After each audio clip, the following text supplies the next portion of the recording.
Bienvenidos a la agenda con adaptación curricular. Semana 32 del proyecto número 17 y el valor de esta semana es la austeridad, ¿sí? Y damos inicio con lengua y literatura, el lenguaje indirecto. ¿Sabías que el lenguaje indirecto previene la confrontación?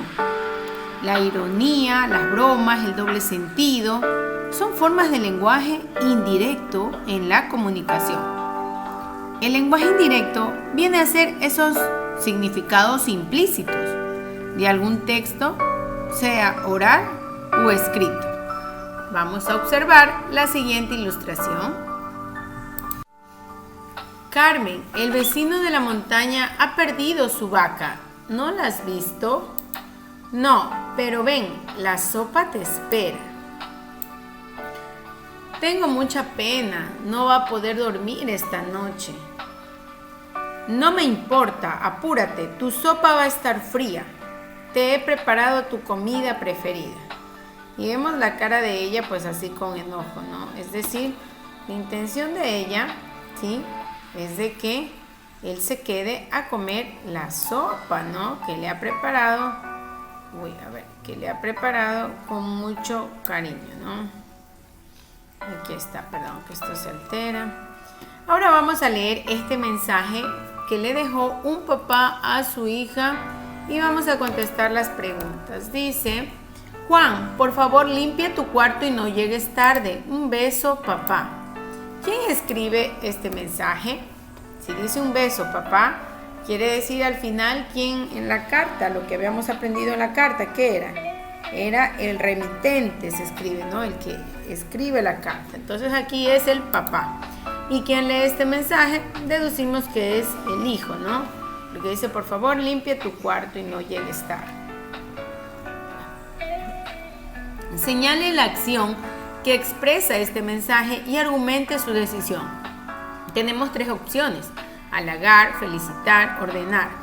Y pues es ordenar, ¿no? Porque él está diciendo de manera directa que limpie que el cuarto. No le está diciendo, uy, este cuarto está muy sucio, para que él diga, ay, voy a limpiar. No, está dando una orden, siendo muy directo. Limpia tu cuarto y no llegues tarde, ¿no?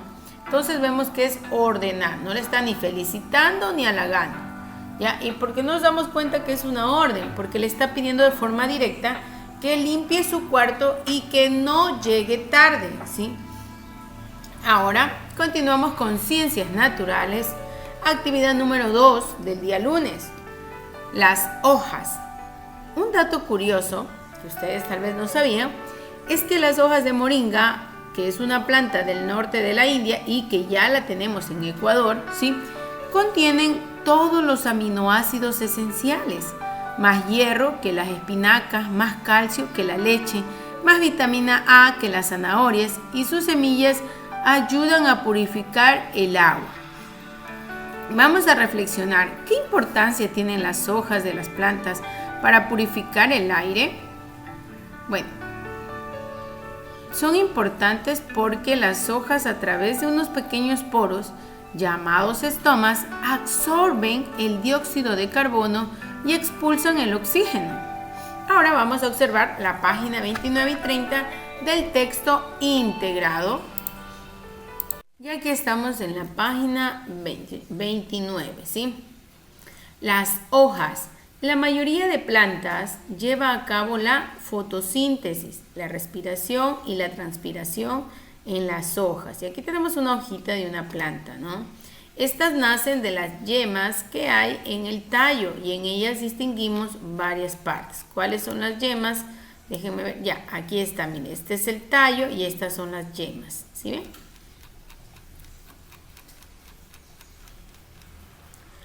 La hoja tiene varias partes, ¿no? El limbo, que es decir, toda esta hojita, ¿sí?, es la parte plana y delgada de la hoja. Tiene dos caras, ¿sí?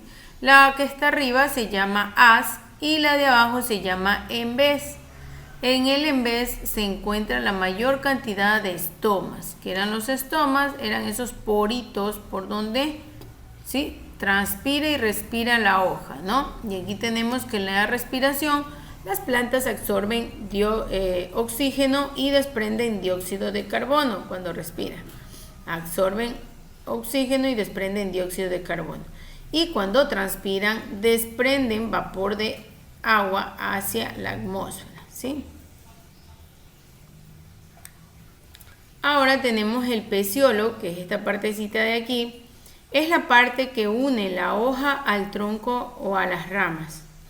Luego tenemos los nervios, que son los que están acá. Son los conductos por donde circula la savia, recorren la superficie del limbo y proporcionan firmeza a la hoja.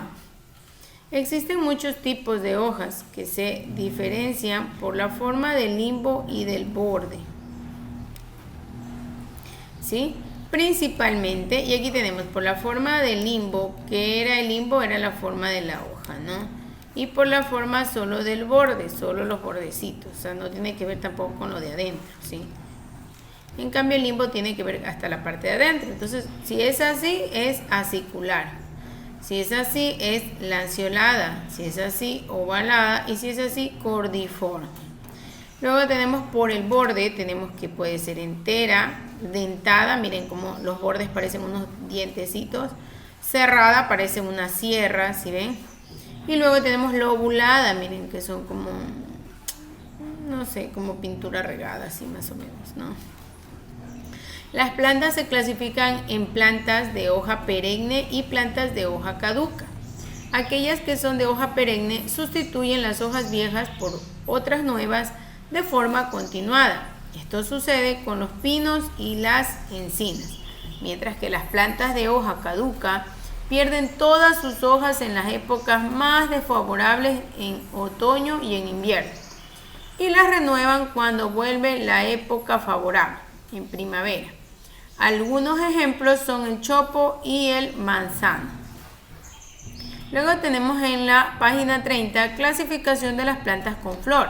Existen muchos tipos de plantas con flor que podemos clasificar en dos grandes grupos, las gimnospermas y angiospermas.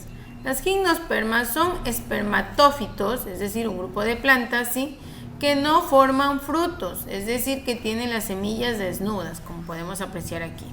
Suelen tener flores poco vistosas, aunque algunas pueden ser de gran tamaño, como sucede con las piñas de los pinos. Las gimnospermas más conocidas son las coníferas, que incluyen a los pinos, los abetos, los cedros y algunos otros árboles. Así, el piñón es la semilla del pino y no se encuentra protegida por ningún fruto. Mientras que en las angiospermas, como podemos observar en esta ilustración, hasta vemos unos tomates de árbol, ¿no? Y sus flores son vistosas. Entonces, nos indica que casi todas las plantas que encontramos a nuestro alrededor son angiospermas. Son espermatófitos, es decir, pertenecen al grupo de plantas con flores, ¿sí?, que sí forman frutos. Y dentro de los frutos se encuentran sus semillas protegidas. Se han visto como la naranja, la manzana. La mayoría de las angiospermas tienen flores vistosas como la rosa y la magnolia. Los frutos de estas plantas presentan formas diferentes y algunos de ellos son parte habitual de nuestra alimentación, como las peras y las uvas. Con esta información vamos a colocar el nombre de las siguientes hojas según corresponda. Por la forma del limbo, acicular, cordiforme, lanceolada, ovalada. Y por la forma del borde, lobulada, dentada, cerrada, entera. Ustedes dirán, pero no tiene mucho como sierra, pero sí tiene algunas partecitas, miren, ¿sí ven? Ahora, en nuestra siguiente actividad vamos a pintar de color amarillo las características relacionadas con las angiospermas y de color verde con las gimnospermas, ¿sí? Entonces aquí les voy a ubicar para que les voy a poner un poquito de color verde para que sepan, verde ahí, y de amarillo las angiospermas. ¿Cuáles eran las angiospermas? Aquellas que forman frutos, tienen flores vistosas, tienen semillas protegidas dentro de los frutos. mientras que las gimnospermas no forman frutos, tienen semillas desnudas y sus flores son poco vistosas. Es así como concluimos Ciencias Naturales. Y pues damos inicio el día martes 14 de diciembre de 2021 con la actividad de matemáticas, frecuencia absoluta y relativa. ¿Sabías que las escalas más utilizadas para medir la temperatura son la de grados Celsius y la de grados Fahrenheit? En nuestro medio usamos la escala Celsius, ¿sí? Ahora vamos a realizar este conteo de los siguientes datos, ¿sí? De un grupo de amigas. A ver, hay un grupo de amigas, una tiene el cabello negro, otra castaño, otro negro, otra rubio, otro castaño, otro rubio, otro negro. Sí, entonces vamos a contar. ¿Quiénes nomás tienen de negro? 1, 2, 3. ¿Quiénes tienen de castaño? 1, 2, 3. ¿Y quiénes tienen de rubio? 1 y 2. Tan solo 2 amigas, ¿no? En total, ¿cuántas amigas han estado en este grupo? A ver, 3 más 3, 6, 7, 8, ¿no? 8 amigas, de las cuales 3 tienen de negro, 3 castaño y 2 de rubio. Qué fácil ha sido, ¿no? Vamos a leer y analizar la siguiente información. Los estudiantes de sexto grado de básica y su maestra han tomado la medida de la temperatura de su ciudad en un termómetro ambiental. Aquí podemos observar un termómetro, sí, aunque hay de muchas formas, pero sirven para medir ¿qué? La temperatura de las personas. Hoy en día este tema está muy familiarizado con esta situación de la pandemia porque se dice que si usted tiene fiebre alta no debe asistir ni debe recibir atención médica, no debe asistir a la escuela, ¿no?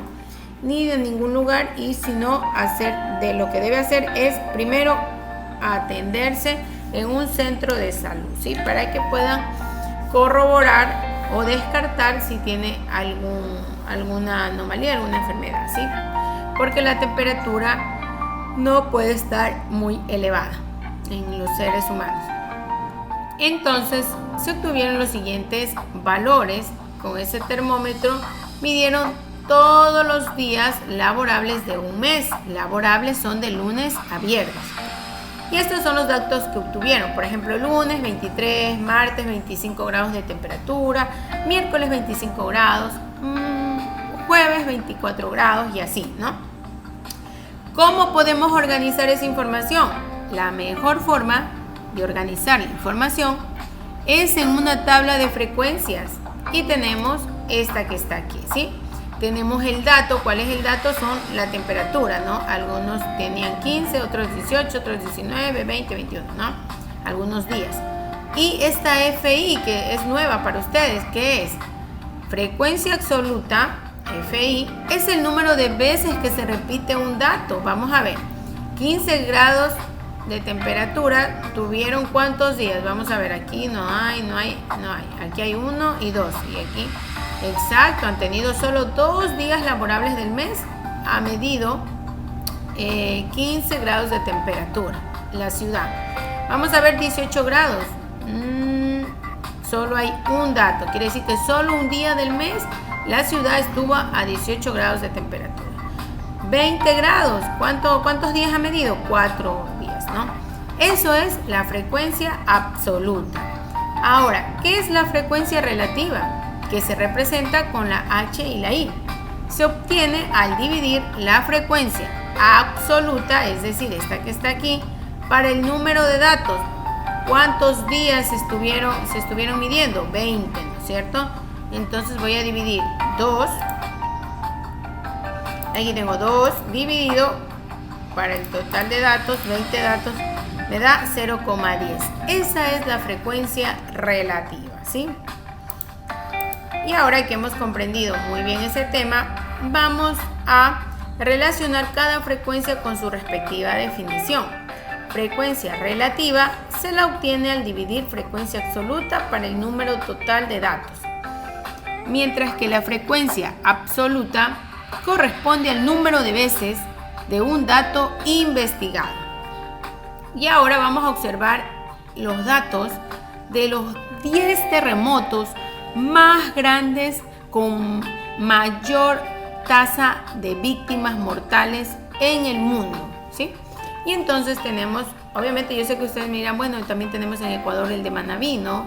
Y otros más, sí, pero este dato es obtenido a nivel mundial, es decir, de todos los países del mundo.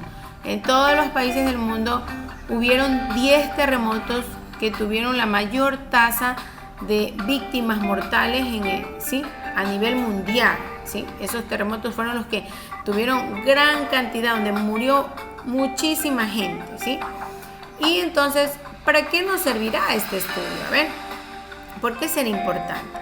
Porque gracias a eso nosotros podemos darnos cuenta en dónde, con la frecuencia absoluta, es decir, en dónde es que se dan los terremotos con mayor frecuencia. ¿Sí ven? Por eso se llama frecuencia absoluta y frecuencia relativa. Y tenemos aquí Ashgabat, Turkmenistán, ¿sí? que han muerto 110.000. Japón, 142.000. En Irán, 150.000. En China, 200.000. En Dagan de Irán, 200.000. En Haití, 222.000. En Indonesia, 227.000. Siria, 230.000. Tangshan, China, 255.000. Y China, Shanxi, 83.000. Sí, hemos sumado todos estos valores para poder tener el total y así poder sacar la frecuencia relativa. Entonces, ¿cómo se sacaba la frecuencia relativa? Al dividir la frecuencia absoluta. ¿Cuál es la frecuencia absoluta? 110 por el número total de datos. ¿Cuántos datos tengo en total de cuánta gente ha fallecido? 2.566. Entonces procedo a hacer eso. También podría dividirlo por cuántos países investigados, ¿no? Pero aquí el total de datos de fallecidos ha sido 2.566. Entonces 110 dividido para 2.566 igual 0,42 y me sale un montón de números. Yo le voy a ubicar solo 2, ¿sí? Porque sería de por gusto aquí. La idea es solo aprender lo que es la frecuencia absoluta y relativa. Ya más adelante se aprenderá un poco más el tema de manera completa, ¿sí? El conocimiento es algo que se quiere poco a poco.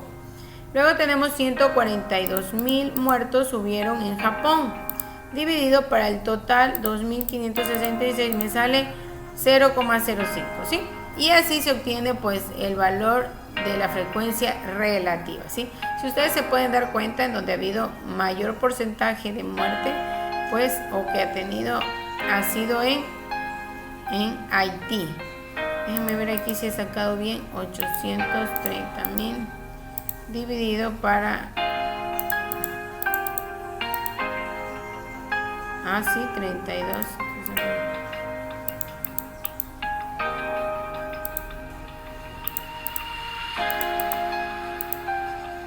Ay, aquí me he equivocado. Es 0,08.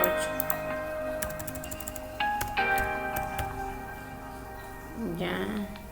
Hoy.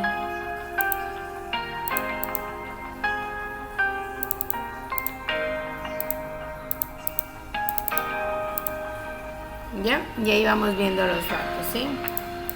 Todo esto debe darle 1 para saber que estuvo correctamente realizado, pero cuando los números salen así como a nosotros, que nos está saliendo demasiado extenso, ¿sí ven? Sí, por lo general no les va a cuadrar y le va a faltar algo, ¿sí? Miren, aquí les demuestro 0,04 más 0,05 más 0,05 más 2 por 7, 14, 0,14 más 16, 0,16 más 0,08 más 0,09 más 0,32, 0,93, ¿sí ven? Le faltó un poquito más para poder llegar al 1, ¿sí? ¿Ya? Al 1, es decir, aquí 1.00, ¿ya? ¿Por qué? Porque estaban bastantes números, ¿no? Ahora continuamos. La pregunta dice, ¿cuál es el total de frecuencia absoluta? Y el total de frecuencia absoluta es este, ¿sí? Porque no dice cuánto es la frecuencia absoluta de Ashgabat, de Japón, dirá, no, total, dice. Entonces esta es, ¿sí? La que sumo de todos estos datos. Y ahora con estudios sociales, en la actividad número 4, con el tema los continentes y sus países, ¿sabías que existe una aplicación llamada StudyG que permite conocer la ubicación de los países en sus continentes? Además, puedes conocer la moneda, las capitales, la bandera, entre otros, de cada país, e inclusive hasta puedes jugar, ¿sí? Y para quienes deseen descargarla, pues aquí está, para que se familiaricen con esta aplicación que les permite aprender los continentes, países, su moneda, muchos datos de otros países, ¿sí? Se llama StudyG y la pueden encontrar así, y aquí le ponen instalar, ¿no? Es una aplicación que solo se instala en los teléfonos. Ahora vamos a observar el siguiente video.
Ya, entonces vamos a reflexionar por qué es importante conocer las características de un lugar o país. Aquí van a escribir lo que ustedes crean que es importante, la razón por la que es necesaria conocer las características de un lugar o país. Pero aquí he respondido de acuerdo a lo que han respondido sus compañeritos en la clase de Teams, ¿no? Una guía nada más, porque así podremos migrar a un país, ya sea para mejorar nuestros estudios o economía, o tendremos cuidado de viajar a algún país, por ejemplo a Siria, un país que siempre está en guerra, daría un poquito de miedo viajar, ¿no? A lo menos para ir a hacer turismo, pero si es para ir a ayudar a gente que está sufriendo, pues ahí claro que lo vamos a poder hacer, ¿no? Todo depende del objetivo de nuestro viaje, ¿no? Entonces, por eso es importante conocer las características de un país o un lugar, ¿no? ¿Por qué es importante conocer la ubicación en un país? ¿Sí? ¿En qué continente está? Es para saber cuánto voy a gastar en el viaje, los peligros que pueden existir, ¿sí? La distancia, el tiempo que tardaré, ¿no?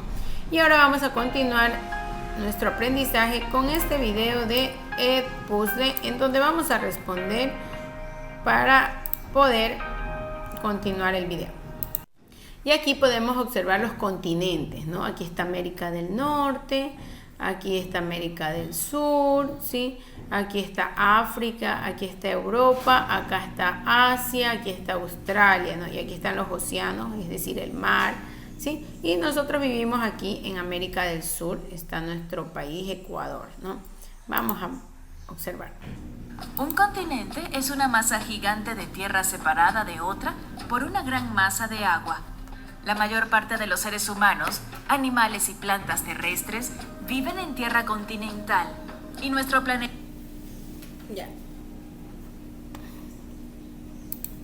es una parte de masa de tierra, fue lo que mencionó, ¿no? Nuestro planeta se divide en 7 de estas porciones: Asia, África, Norteamérica, Suramérica, Antártida, Europa, Oceanía. Cada continente está formado por países, los cuales están separados por regiones o estados, que al mismo tiempo están formados por ciudades, vecindarios, pueblos y aldeas. Asia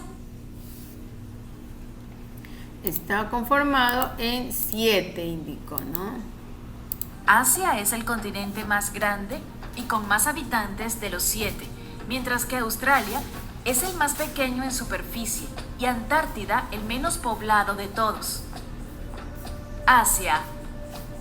El continente asiático está rodeado por el Océano Pacífico, el Océano Índico y el Océano Ártico, y en él habitan más de 4 billones de personas y hay 48 países.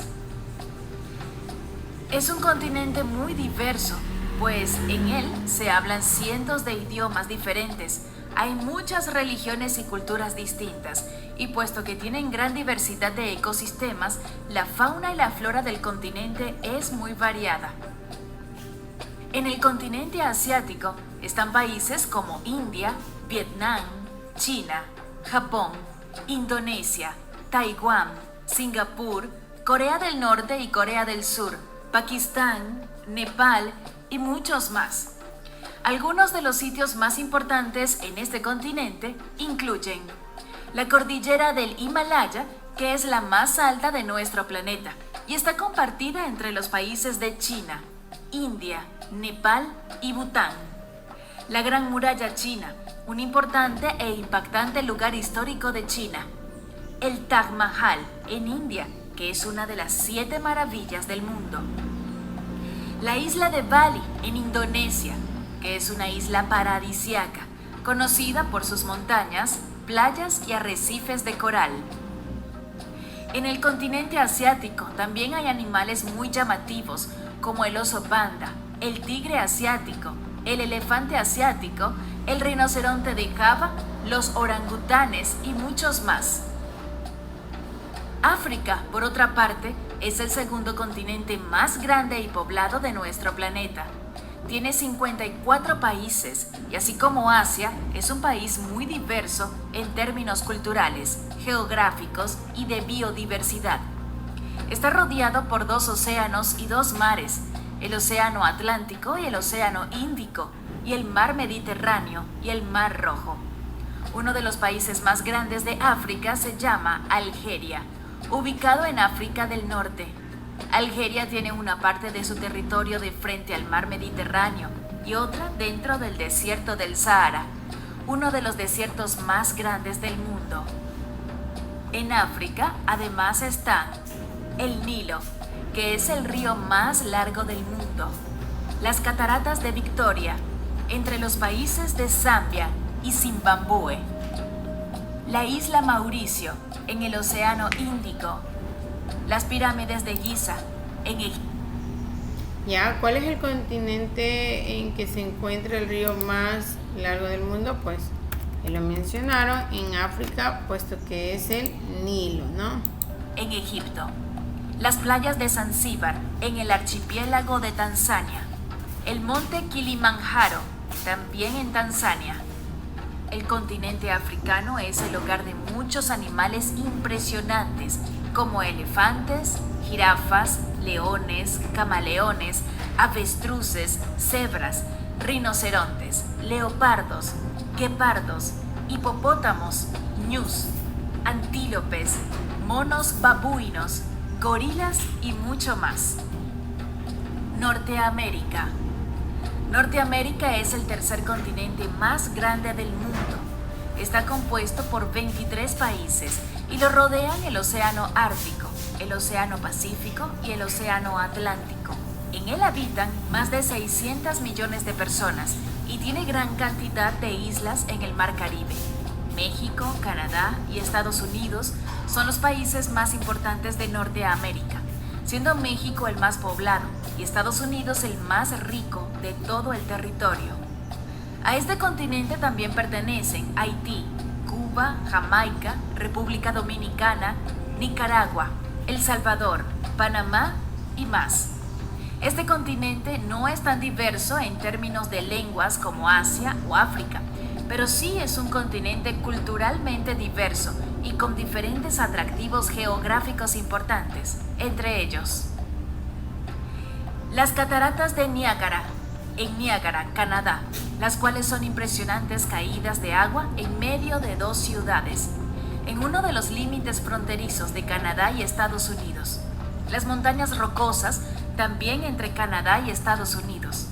El Parque Nacional Yellowstone, ubicado entre Wyoming, Montana y Idaho, en Estados Unidos, y que tiene numerosos atractivos naturales.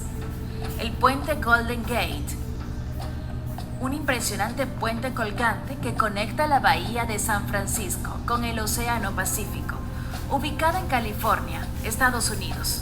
El Parque Yosemite, en la Sierra Nevada de California, Estados Unidos, hogar de impresionantes árboles, las secuoías y animales. Las ruinas mayas de Chichén Itzá, en la península de Yucatán, México. El volcán Cidlatépetl, un volcán activo inmenso en México. Los Grandes Lagos. Norteamérica tiene también animales representativos, como el águila calva, el bisonte americano, el lobo gris, el mapache, el castor americano, el topo americano y muchos otros, entre ellos aves, reptiles y anfibios. En Norteamérica, uno de los principales idiomas es el inglés, aunque en Canadá se habla francés, en la provincia de Quebec, y desde México hasta Panamá se habla principalmente español.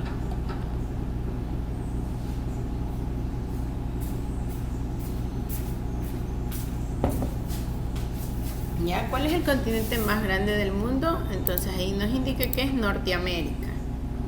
Continuamos. Suramérica. Suramérica es otro de los 7 continentes. Está rodeado por el Océano Pacífico y el Océano Atlántico, y su parte norte está frente al Mar Caribe. Está dividido en 12 países y es el continente donde se encuentran el río más caudaloso del mundo, el Amazonas, que atraviesa Colombia, Brasil y Perú. La caída de agua más grande del mundo, el Salto Ángel, en Venezuela. El desierto más seco del mundo, el Atacama, entre las regiones chilenas de Arica, Parinacota, Parapacá, Antofagasta y Atacama. La selva amazónica a lo largo de la cuenca del río Amazonas, que es una de las reservas forestales más grandes e importantes del mundo. Machu Picchu, una ciudad inca. En este continente se habla principalmente español y portugués, pero también muchas lenguas de los pueblos indígenas nativos. Este continente tiene gran variedad de climas, con países que tienen solo diferentes épocas de lluvia y sequía, y con países que atraviesan las 4 estaciones. El continente sudamericano se caracteriza por regiones muy biodiversas, tanto en flora como en fauna. Algunos de sus animales más destacados son el cóndor, los guacamayos, las garzas y los flamencos, gran cantidad de monos, jabalíes y felinos, llamas, alpacas y vicuñas, entre otros anfibios y reptiles importantes. Antártida. La Antártida es un continente cubierto por hielo. Está rodeado por el Océano Antártico y en realidad no tiene residentes permanentes, es decir, es el continente menos habitado del planeta.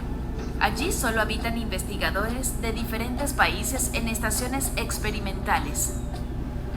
Podemos decir, además, que es el más frío, el más seco y donde hace más viento de todos los continentes. La Antártida es el hogar del pingüino emperador, del pingüino de Adelina y del pingüino rey, que son las especies más representativas de pingüinos. Europa. Europa es el tercer continente más poblado del mundo. Tiene 50 países, entre ellos Rusia, Italia, Francia, España, Alemania, Inglaterra, Países Bajos, Bélgica, el Vaticano, Suiza, Suecia, República Checa, Ucrania y más. El país más grande es Rusia y el más pequeño es el Vaticano. Europa está rodeado por el Océano Glacial Ártico, el Océano Atlántico y por el Mar Mediterráneo, el Mar Negro y el Mar Mármara. Este continente, como los demás, presenta una enorme diversidad cultural. Se hablan cientos de idiomas diferentes y se practican diversas religiones. Algunos lugares característicos de Europa son el Big Ben, una gigantesca torre de reloj ubicada en la ciudad de Londres, Inglaterra o Reino Unido. La Torre Eiffel, en París, un monumento icónico de Francia. Las grutas de Savonnieres, en el Valle de Loira, Francia. El puente de Moisés, en Hasteren, Países Bajos. Los Alpes suizos, una cadena montañosa que adorna diversos paisajes y pueblos en Suiza. La Cueva de Postojna, también conocida como la Cueva de los Dragones, en Eslovenia. El Observatorio de Rundetårn, en Copenhague, Dinamarca. La Alhambra, un monumento impactante en la ciudad de Granada, España. Sí, de acuerdo a lo que nos indica este video. Oceanía o Australia. Oceanía es de los 7 el continente más pequeño. Está formado por 15 países, de los cuales Australia ocupa la mayor parte del territorio, estando entre los demás las islas de Nueva Guinea y Nueva Zelanda, junto con los archipiélagos de Polinesia, Micronesia y Melanesia. Este continente está ubicado en el Océano Pacífico, limitando con el Océano Índico. Las ciudades más importantes de este continente son Sydney, Melbourne, Brisbane, Darwin y Canberra, y la población está alrededor de los 40 millones de habitantes. Algunos aspectos llamativos del continente australiano son sus grandes desiertos y sus animales, entre los cuales siempre destacan los koalas y los canguros, además del demonio de Tasmania, el wombat y el dunar. Oceanía es el hogar de diferentes culturas nativas, pues se conservan muchos pueblos originarios que mantienen sus tradiciones y creencias. Entre los lugares más destacados de este continente están la Gran Barrera de Coral, la Ópera de Sydney en Australia, las Islas Fiji, el Monte Uluru, caracterizado por el color rojizo de sus suelos, ubicado en Australia, el Te Mata, una montaña con impresionantes vistas en Nueva Zelanda, la Isla de Navidad, perteneciente a Australia, Kingsdown, en Nueva Zelanda, de frente al lago Gakatipu.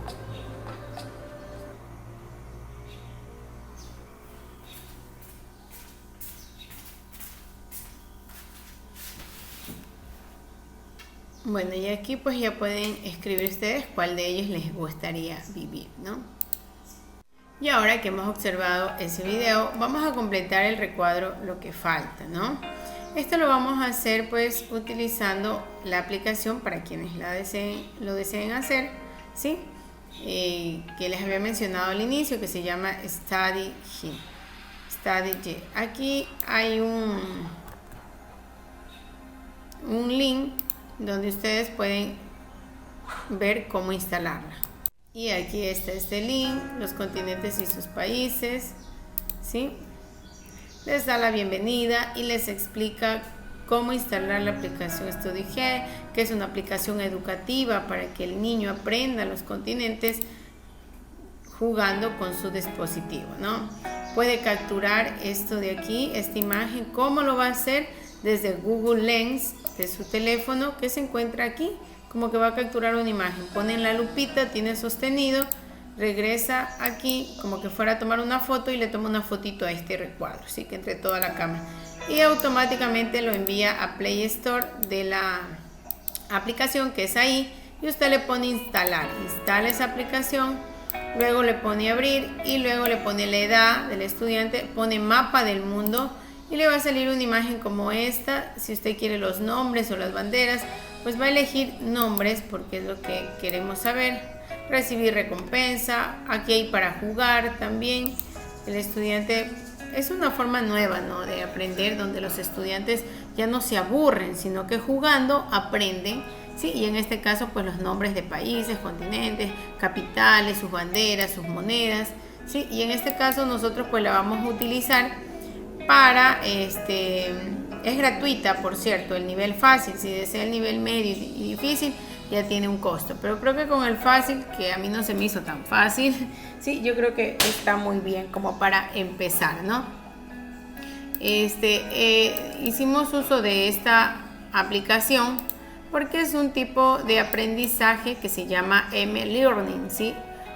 ¿Qué significa Mobile Learning? Es decir, aprendiendo desde nuestro teléfono, ¿sí? Porque siempre hay que actualizarnos y ya la educación no está como antes, que con la regla y ahí todo así, no, ni con los gritos ni nada de eso, ¿no? Sino hay que buscar la manera en que el niño aprenda, ¿sí? Aquí vamos a completar este enunciado. Dice: el país que tiene más muertos a causa de terremotos se encuentra en el continente de Asia. Porque aquí vemos que es en China, Shanxi, donde está 830.000 muertos, ¿no? Es la tasa mayor que existe de mortalidad a causa de terremotos, y eso está ubicado en el continente de Asia.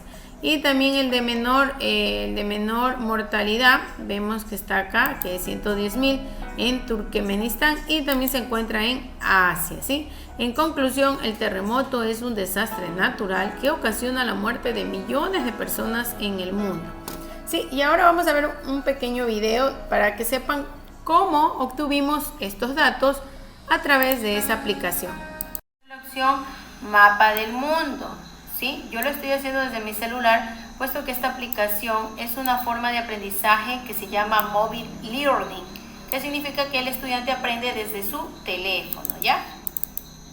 Escogemos la opción Mapa del Mundo, esperamos que se cargue y nos sale aquí, ¿no?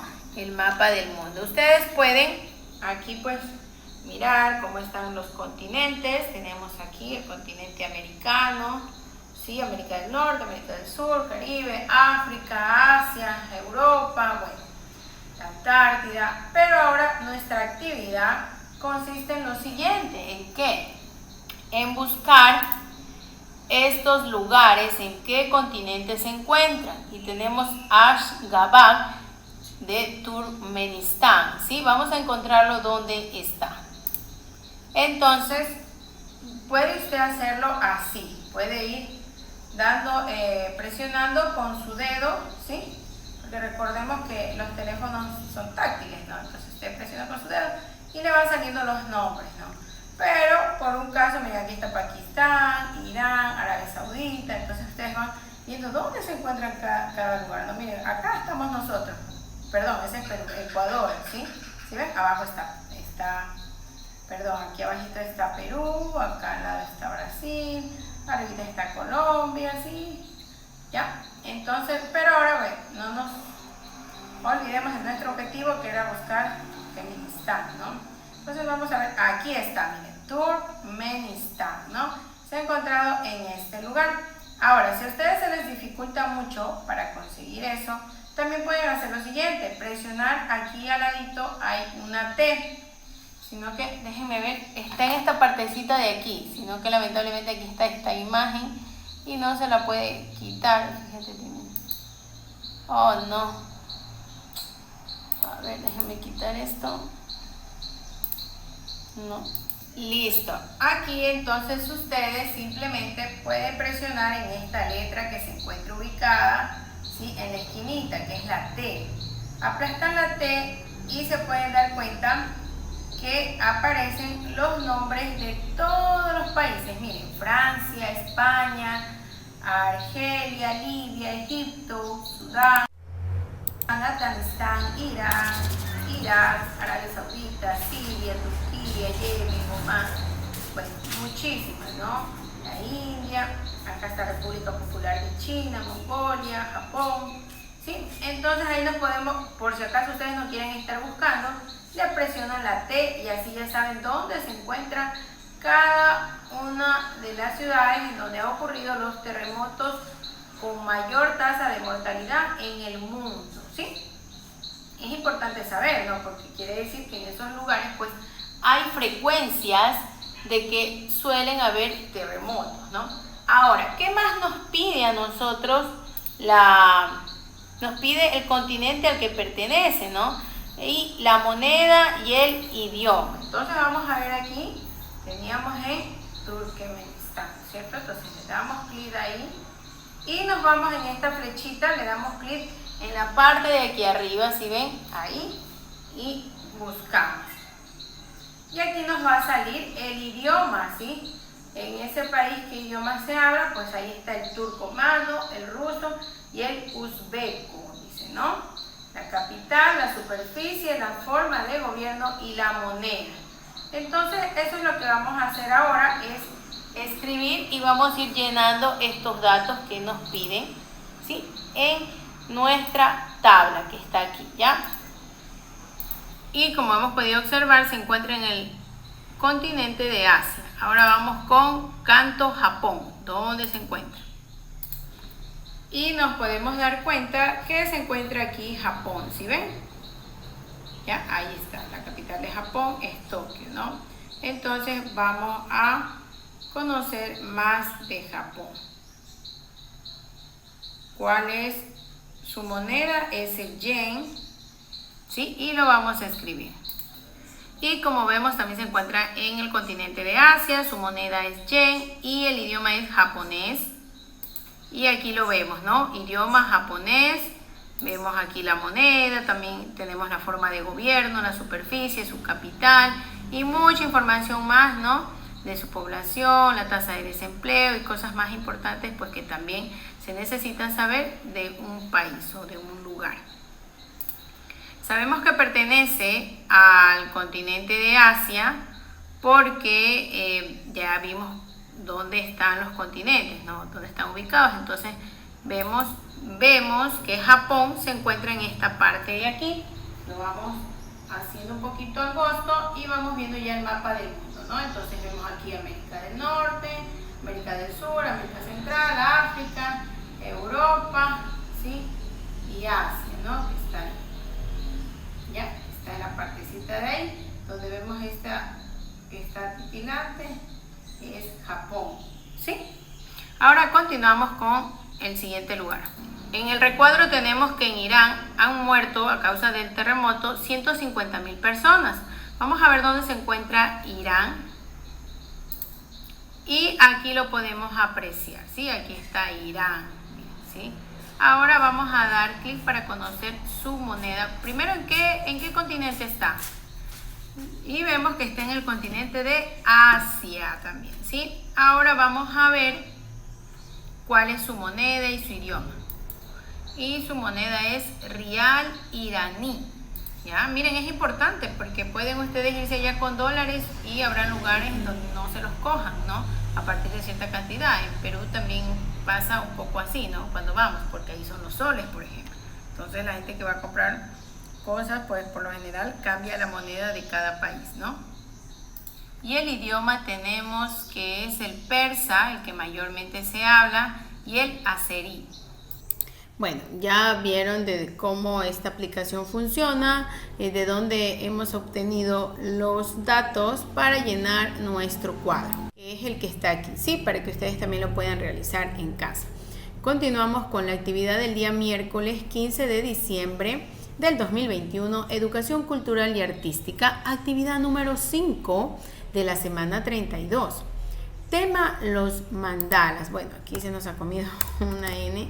Los mandalas, ¿sí? ¿Sabías cuáles son los miedos comunes de acuerdo a la edad de las personas?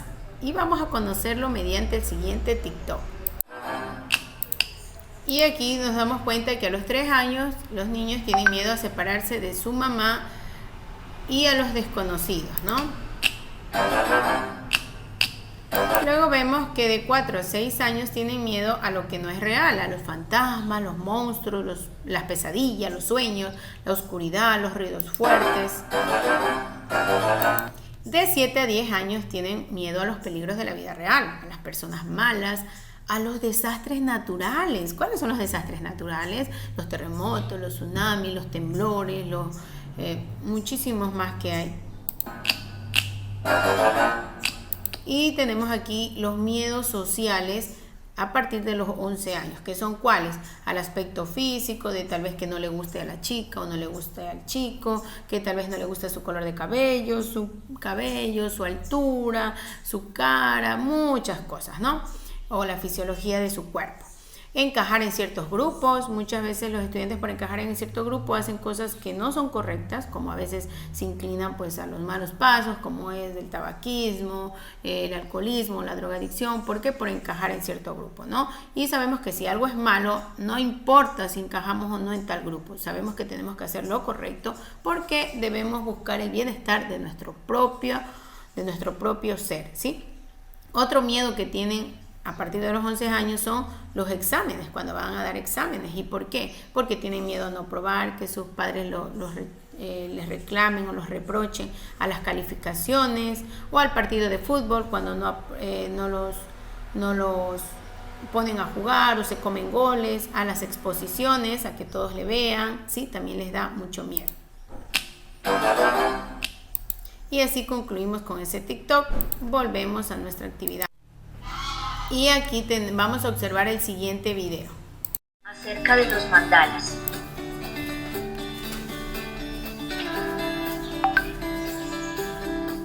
Los mandalas se originaron en la India y son dibujos en forma circular.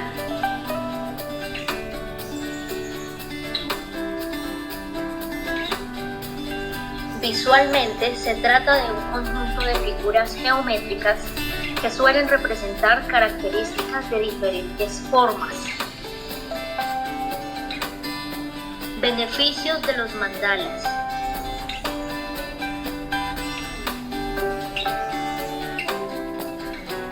Los mandalas son una divertida forma de expresión a través de formas y muchos colores. Se usan también como técnica de concentración, atención y creatividad.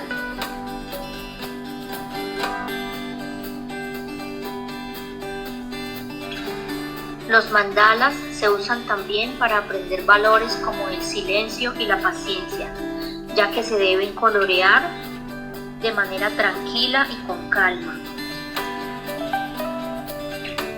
Estos dibujos se deben colorear de una forma especial, pues se deben empezar a colorear desde afuera hacia adentro. El centro es lo último que se colorea. Ahora ya lo sabes, si tienes problemas de atención y de concentración, a colorear mandalas.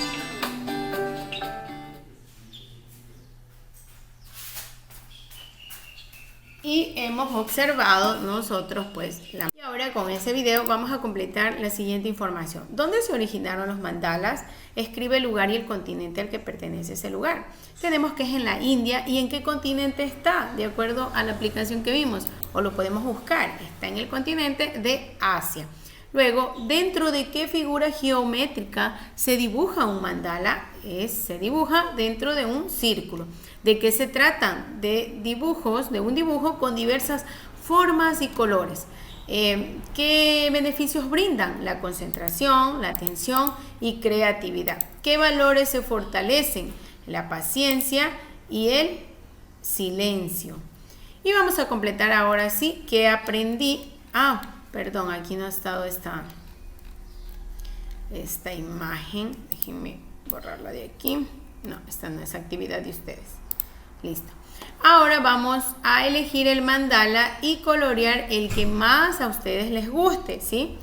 Pueden ampliarlo en una sola hoja o pueden colorearlo desde ahí, ¿sí? Aquí tenemos dos mandalas.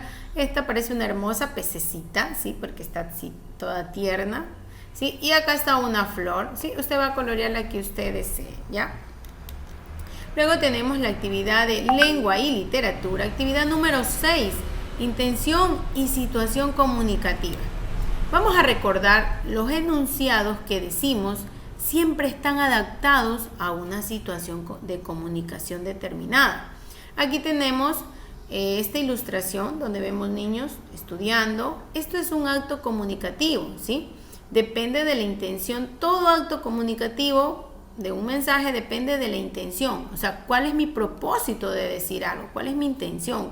¿Por qué voy a decir eso? ¿Sí?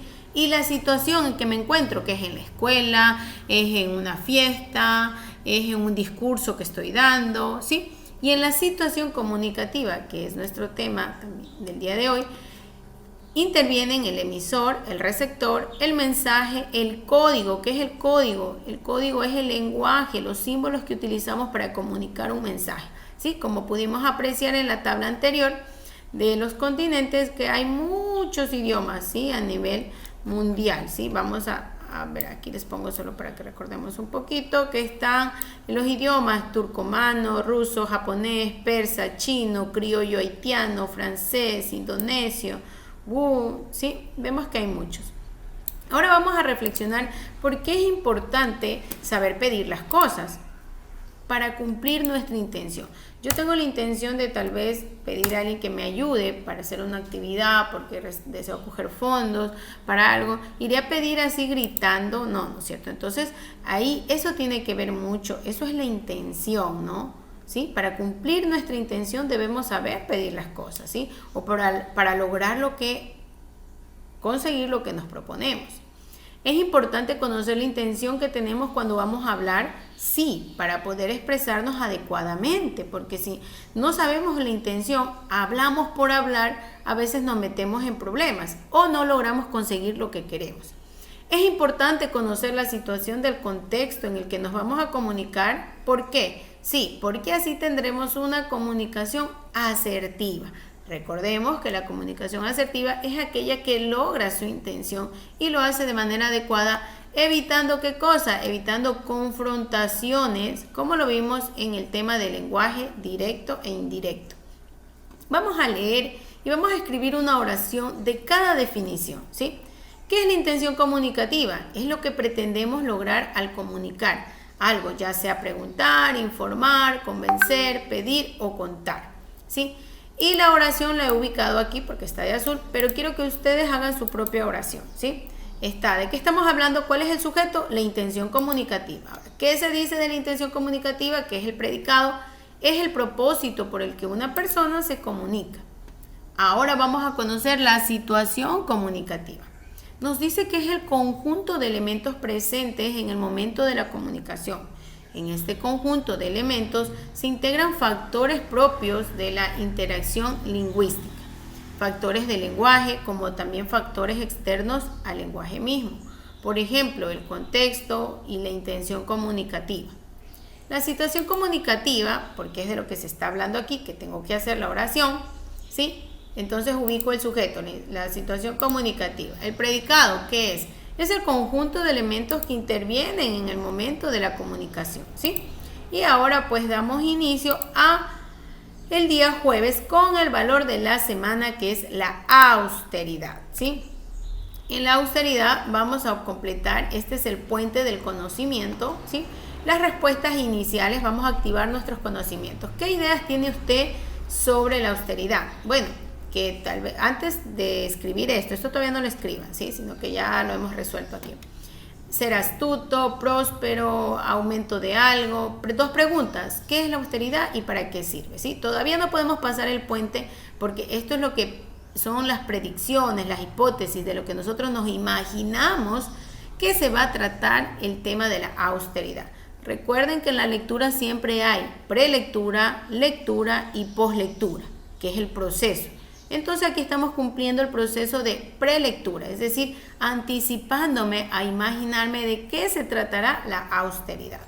Ahora voy a leer y la austeridad me indica que significa moderarse en el consumo y uso de artículos y aficiones que no son de estricta necesidad para vivir.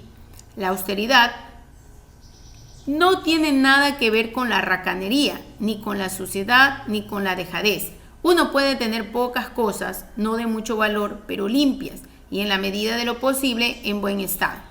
Vivir con lo que uno necesita para vivir y nada más es una buena norma de vida, pero seguro que vivimos rodeados de cosas que no necesitamos. Son necesidades que nos hemos ido creando. Estamos en la cultura de usar y tirar. Las cosas se fabrican para que duren poco tiempo y cada vez cuesta más encontrar talleres de reparación. Las cosas que se estropean no se arreglan, sino que simplemente se cambian por otras nuevas. En gran parte porque nos resulta más barato comprar un artículo nuevo que reparar el antiguo. Pero siempre que sea posible, es mejor reparar. La austeridad nos pide agotar la vida de las cosas que usamos antes de pensar en sustituirlas.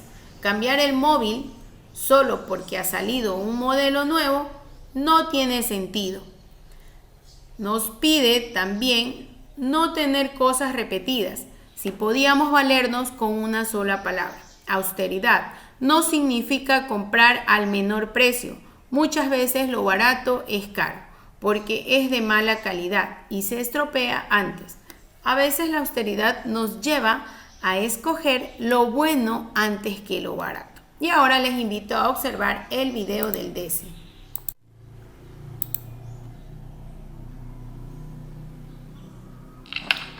Hola mis queridos estudiantes y padres de familia.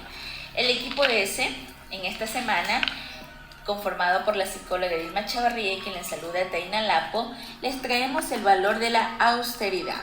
En esta semana vamos a conocer acerca de este valor, ya que la austeridad es una virtud, ¿no? De alguna manera, pues la austeridad nos enseña a frenar nuestros deseos de quizás de tener más, de alguna manera hacer más, ¿sí? Pero, ¿en qué sentido? Que de alguna manera queremos poseer algo, ¿sí? Sin considerar si podemos o no cubrir ese tipo de gastos, ¿no? Es recomendable ser moderados y menos impulsivos al momento de poder adquirir algún bien o alguna otra situación que quizás no esté en nuestras manos, poder sustentar ese gasto, ¿verdad? Entonces, el valor de esta semana nos enseña, sí, a practicar la austeridad desde el punto de vista de la responsabilidad, ¿sí?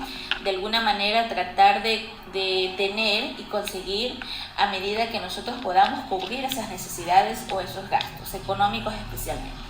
Los invito a poner en práctica el valor, esta virtud de la austeridad en cada una de sus familias, sus trabajos y de alguna manera ser portavoces de cómo podemos nosotros darle la importancia a este valor como es la austeridad. Que tengan una excelente semana.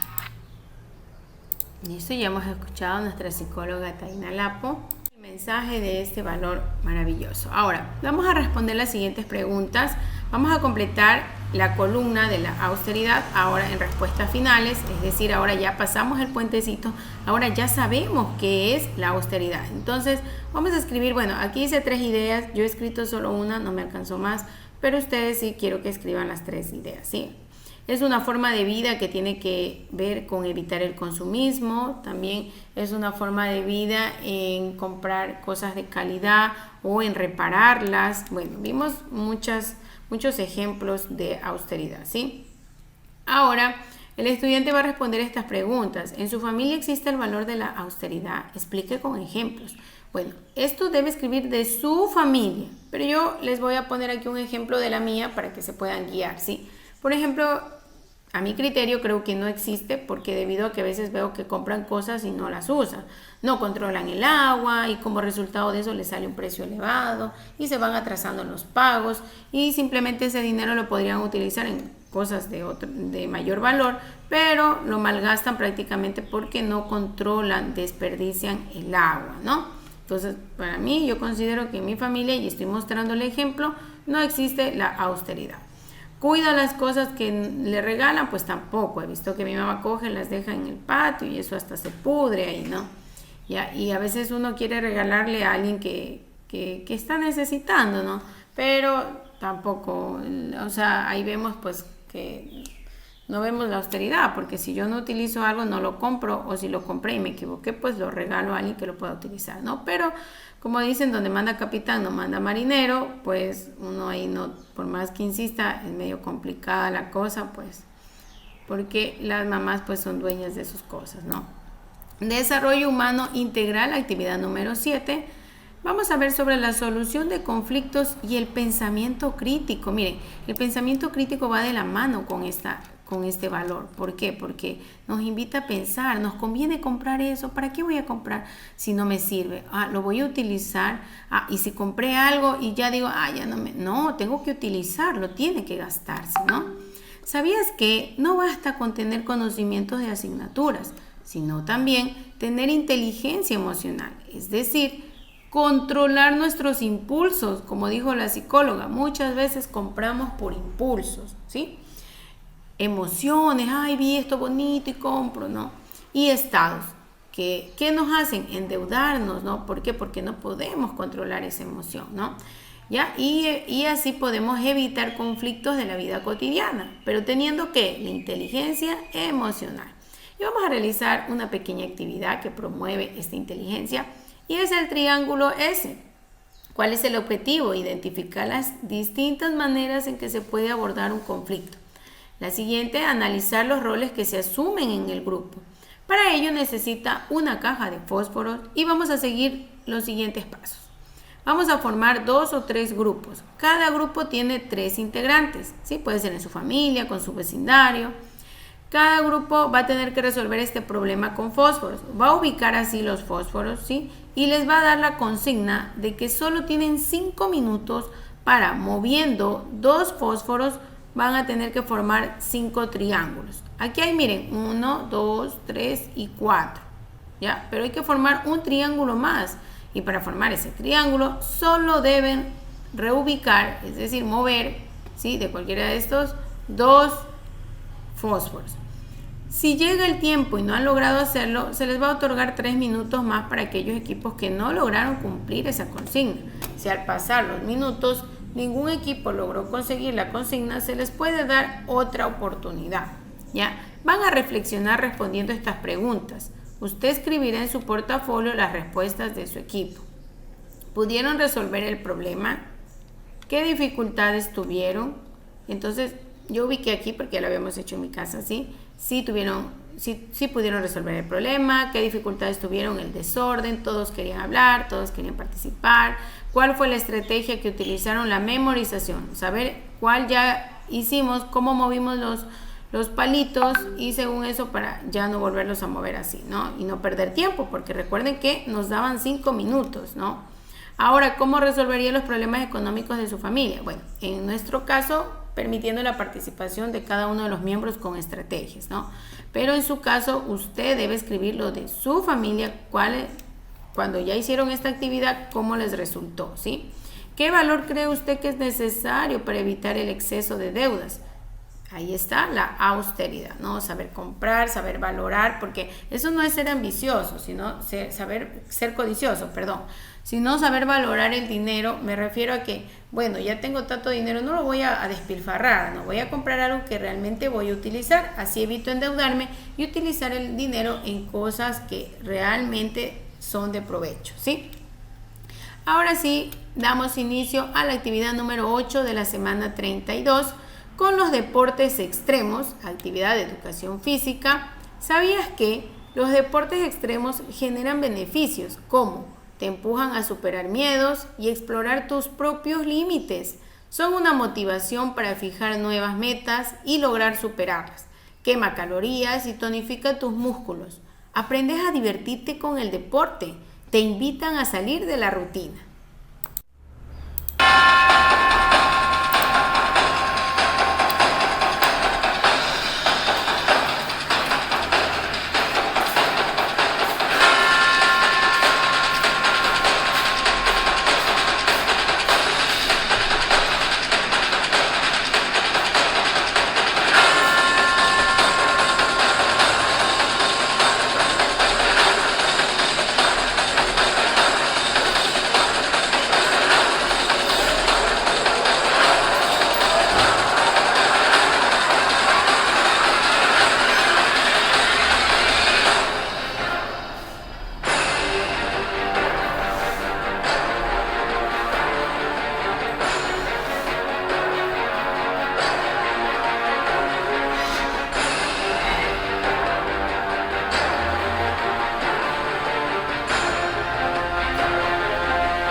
Que observamos ese video, ¿sí? Vamos a responder estas preguntas. ¿Qué deporte extremo se observa? El kayak. ¿En qué provincia se realiza ese deporte? En Pastaza. ¿Se necesita de la naturaleza para realizar ese deporte? Claro que sí. ¿Qué tipo de ecosistema se necesita para practicar ese deporte? Acuático, ¿sí? Porque vimos que estaba en un río, ¿no? ¿En qué desastre natural podría ser útil un deportista de kayak? En un maremoto y un tsunami, puesto que domina, ¿sí?, navegar en las aguas de corrientes fuertes. Ahora el estudiante culminará esta semana realizando la parte de su producto del proyecto. ¿Cuál es el producto que van a realizar? Es un mandala, pero de la naturaleza, ¿sí? Para ello vamos a observar el siguiente video.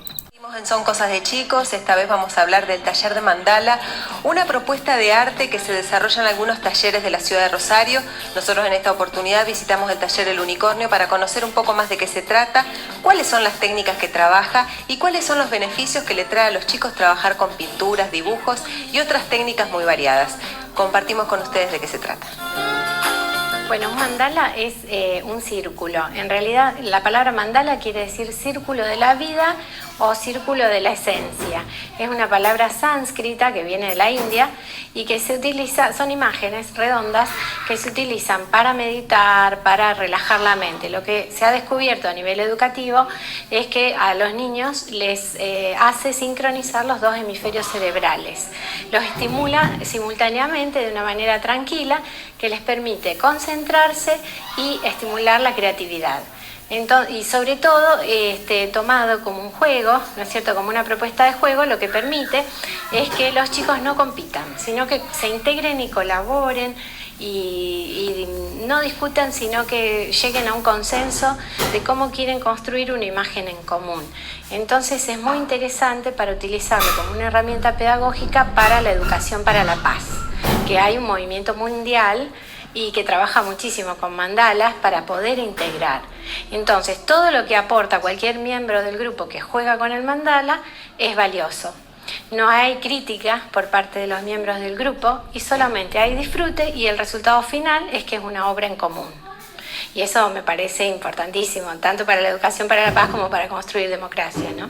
¿Con qué materiales y con qué técnicas se trabaja? Mira, podés usar todo tipo de materiales. Por ejemplo, podés usar materiales naturales. Si vos vas a una plaza, a un parque, podés recolectar materiales y con eso armar un mandala en el piso, sobre el pasto, ramitas, hojitas. Bueno, podés dentro de un taller de arte o en la misma casa, papeles de colores. En este caso hoy los chicos están pintando con témpera de colores. En otro, en la mesa de luz, que nosotros le llamamos mesa de luz, que es un cuadrado que tiene luz de abajo, estamos jugando con el color y las transparencias. Usamos papel de barrilete superpuesto para que ellos vean cómo por superposición pueden formar colores nuevos. Y en este caso lo que van a ver ahora es friselina. Que la friselina también tiene una cierta transparencia, pero tiene muchos colores. Entonces a ellos les permite armar texturas, por ejemplo, superpuestas, ¿no? Entonces de esa manera se van entrenando el ojo, ¿no es cierto?, para descubrir el color, la textura, pero todo jugando. Y tiene una cuestión kinestésica también motriz, por el tema de coordinar los ritmos. Y generalmente este tipo de actividad se hace con música. Lo importante es que el mandala tiene un centro, y a partir de ese centro, como si fuese un sol que se va expandiendo, se puede trabajar del centro hacia afuera si uno quiere desarrollar la creatividad. Y si uno quiere que el niño, por ejemplo, un niño que está muy disperso, muy hiperactivo, que no se concentra, conviene trabajar de afuera hacia adentro, porque eso produce un punto de equilibrio. ¿Te escucharon? Si se desea desarrollar la creatividad en el niño, se va a pintar el mandala, o se lo va a realizar de adentro hacia afuera. Pero si lo que buscamos es la concentración, y sabemos que hay muchos estudiantes que se distraen fácilmente cuando hacen sus tareas, ¿qué debemos hacer? Que pinten las mandalas o que las elaboren de afuera hacia adentro, ¿sí? O sea, la mente se va acostumbrando a llegar a un punto tranquilo, cero, digamos. Actividades que nosotros, proponemos a los chicos como juegos creativos para entrenar todo esto que te conté, dentro de todas las propuestas que tiene el taller Unicornio. Y ahora que ya sabemos y tenemos una idea más amplia de cómo es un mandala, ¿sí?, de los beneficios que aportan a los niños especialmente, porque ese es el objetivo de este proyecto, ¿sí? Vamos a hacer la primera parte, que el estudiante va a diseñar. Ojo, todavía no va a hacer el mandala con los elementos de la naturaleza, simplemente lo va a diseñar, lo va a dibujar, ¿sí? Para ello necesita una hoja de carpeta, puede ser papel bond, hoja de línea, de cuadros, un cartón, lo que tenga, ¿sí? Va a utilizar las diversas formas de las plantas que vio, de las hojas de las plantas que vio en la clase de ciencias naturales. Acuérdense que vimos los tipos de hojas, ¿no? Por el limbo, ¿sí? Y por el borde como son, ¿no? Entonces también vimos lo que eran las flores, ¿se acuerdan? Las plantas, angiospermas, gimnospermas, ¿sí? ¿Por qué se dio esos temas? Porque con esos temas usted va a poder hacer su mandala de